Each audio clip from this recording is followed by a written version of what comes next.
गंगा गांव की सबसे मेहनती और दयालु महिला थी। उसका पति रामलाल एक बढ़ई था, लेकिन कुछ साल पहले एक दुर्घटना में उसकी मौत हो गई थी। अब गंगा अपने इकलौते बेटे शिवा के साथ रहती थी। शिवा उसकी दुनिया था और वह उसके लिए किसी भी हद तक जा सकती थी। गंगा दिन रात मेहनत करके शिवा को पढ़ा रही थी। वह चाहती थी कि उसका बेटा बड़ा आदमी बने, उसकी तरह गरीबी में न जिए। वह दूसरों के घरों में काम करके, खेतों में मजदूरी करके किसी तरह शिवा की पढ़ाई का खर्च उठा रही थी। गांव के लोग उसकी ईमानदारी और मेहनत की तारीफ करते थे, लेकिन कुछ लोग ऐसे भी थे जो उसकी स्थिति का फायदा उठाने की ताक में थे। गांव का जमींदार ठाकुर रघुवीर सिंह बेहद लालची और निर्दयी था। उसने कई बार गंगा को तंग किया था, लेकिन हर बार गंगा ने अपनी इज्जत बचा ली थी। ठाकुर की नजर उसकी जमीन पर भी थी, जो कि उसके पति की आखिरी निशानी थी। वह चाहता था कि किसी भी तरह गंगा उसकी जमीन उसे बेच दे, लेकिन गंगा के लिए यह मुमकिन नहीं था। वह अपने बेटे को अच्छी जिंदगी देना चाहती थी, न कि अपना सब कुछ गंवाकर किसी के एहसान पर जीना। एक दिन गांव में एक बड़ी समस्या खड़ी हो गई। शिवा पर चोरी का झूठा आरोप लगा दिया गया। ठाकुर ने अपनी ताकत का इस्तेमाल करके गांव के लोगों को यह विश्वास दिला दिया कि शिवा ने उसकी तिजोरी से पैसे चुराए हैं। गंगा को यह सुनकर गहरा सदमा लगा। उसे पता था कि उसका बेटा कभी चोरी नहीं कर सकता, लेकिन ठाकुर की ताकत के सामने उसकी आवाज दब गई। गंगा ने फैसला किया कि वह किसी भी कीमत पर अपने बेटे को बचाएगी। वह ठाकुर के पास गई और हाथ जोड़कर विनती करने लगी, ठाकुर साहब, मेरा बेटा निर्दोष है, कृपया उसे छोड़ दीजिए। ठाकुर ने एक शर्त रखी, अगर तू अपनी जमीन मेरे नाम कर दे तो मैं तेरे बेटे को छोड़ दूंगा। गंगा के पास कोई और रास्ता नहीं था। उसने आंसू बहाते हुए कागजों पर दस्तखत कर दिए। शिवा को छोड़ दिया गया, लेकिन अब उनके पास रहने के लिए जगह नहीं बची थी। गांव के लोग इस अन्याय के खिलाफ कुछ नहीं कर सके। गंगा अपने बेटे को लेकर गांव के बाहर एक पुराने खंडहर में रहने लगी। अब उनके पास कुछ भी नहीं था, लेकिन गंगा ने हार नहीं मानी। वह दिन रात मेहनत करके अपने बेटे को पढ़ाने में लगी रही। वह जानती थी कि उसका बलिदान व्यर्थ नहीं जाएगा। गंगा और उसका बेटा शिवा अब गांव के बाहर एक पुराने खंडहर में रह रहे थे। हालात पहले से भी ज्यादा खराब हो चुके थे, लेकिन गंगा ने हार नहीं मानी। उसकी आंखों में एक ही सपना था, शिवा को बड़ा आदमी बनते देखना। अब गंगा ने जंगल से लकड़ियां काटकर बेचना शुरू कर दिया। कभी कभी वह गांव की औरतों के साथ मजदूरी भी करने जाती, लेकिन ठाकुर रघुवीर सिंह ने गांव में उसकी बदनामी इतनी फैला दी थी कि लोग उसे काम देने से डरने लगे। चोर की मां कहकर लोग उसे ताने मारते, पर गंगा चुपचाप सहन कर लेती। शिवा भी अब बड़ा हो रहा था। वह मां के दर्द को समझने लगा था। उसने फैसला किया कि वह अपनी पढ़ाई के साथ साथ मां का हाथ भी बंटाएगा। वह रात को गांव के मंदिर में जाकर पढ़ाई करता और दिन में जंगल से लकड़ियां बटोरने में मां की मदद करता। इधर ठाकुर रघुवीर सिंह की नीयत और भी खराब हो चुकी थी। गंगा की जमीन हड़पने के बाद भी उसकी नजर अब गंगा पर थी। वह कई बार उसे धमकाने आया, लेकिन हर बार गंगा डटकर खड़ी रही। एक दिन गांव में एक नई खबर फैली।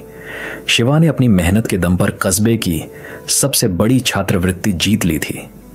अब उसे शहर जाकर पढ़ने का मौका मिलने वाला था। यह खबर सुनकर पूरे गांव में हलचल मच गई। जो लोग गंगा को ताने मारते थे, वही अब उसकी तारीफ करने लगे। लेकिन यह बात ठाकुर को बर्दाश्त नहीं हुई। अगर यह लड़का पढ़ लिख कर बड़ा आदमी बन गया तो मेरे लिए मुश्किलें खड़ी कर देगा। ठाकुर ने अपने गुंडों को बुलाया और बोला, इसकी उड़ान यहीं खत्म करनी होगी। रात का वक्त था। गंगा और शिवा खंडहर में बैठे थे। शिवा अपनी किताबों में डूबा हुआ था और गंगा चूल्हे पर रोटी बना रही थी। तभी बाहर से घोड़ों की आवाज आई। गंगा चौकन्नी हो गई। दरवाजा तोड़कर ठाकुर के आदमी अंदर घुसे। ले जाओ इसे, एक आदमी ने चिल्लाते हुए शिवा की तरफ इशारा किया। गंगा बीच में आ गई। मेरा बेटा निर्दोष है, उसे मत छूना।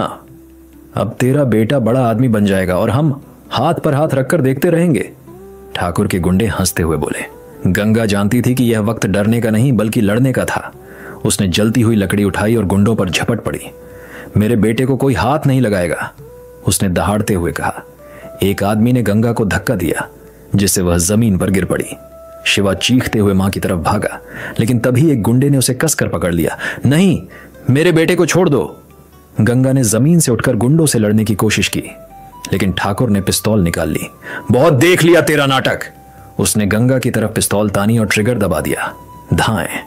गंगा का शरीर कांप उठा, उसकी आंखों में आंसू थे लेकिन चेहरे पर मुस्कान थी। आखिरी शब्द उसके होंठों से निकले, शिवा।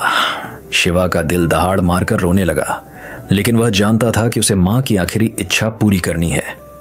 उसने अपने आंसू पोंछे और अंधेरे में भाग निकला। ठाकुर और उसके आदमी गंगा के निर्जीव शरीर को देखकर हंसते रहे, लेकिन उन्हें नहीं पता था कि उन्होंने जिस सपने को कुचलने की कोशिश की, गंगा की मौत के बाद शिवा अकेला रह गया था। उसकी आंखों में आंसू थे लेकिन दिल में बदले की आग जल रही थी। वह जानता था कि अब उसकी मां लौटकर नहीं आएगी, लेकिन वह यह भी जानता था कि उसकी मां ने उसे कमजोर नहीं बल्कि निडर बनाया था। ठाकुर रघुवीर सिंह को लगा कि गंगा को मारकर उसने शिवा की उड़ान रोक दी है, लेकिन उसने यह नहीं सोचा था कि यही घटना शिवा को और मजबूत बना देगी। शिवा अपने गांव से भागकर शहर पहुंचा। वहां उसे छात्रावास में जगह मिली और उसने अपनी पढ़ाई जारी रखी। उसने हर कठिनाई को मात दी, मेहनत की और एक दिन उसने वकालत की पढ़ाई पूरी कर ली। अब वह एक बड़ा वकील बन चुका था। शहर में रहते हुए उसने बहुत कुछ सीखा, न्याय के लिए लड़ना, अन्याय के खिलाफ खड़ा होना।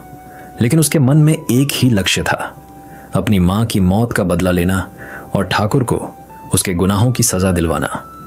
एक दिन कई सालों बाद शिवा उसी गांव में लौटा जहां उसकी मां को निर्दयता से मार दिया गया था।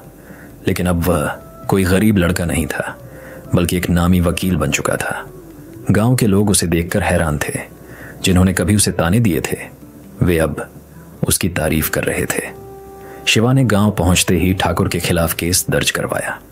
उसने अदालत में सबूत पेश किए।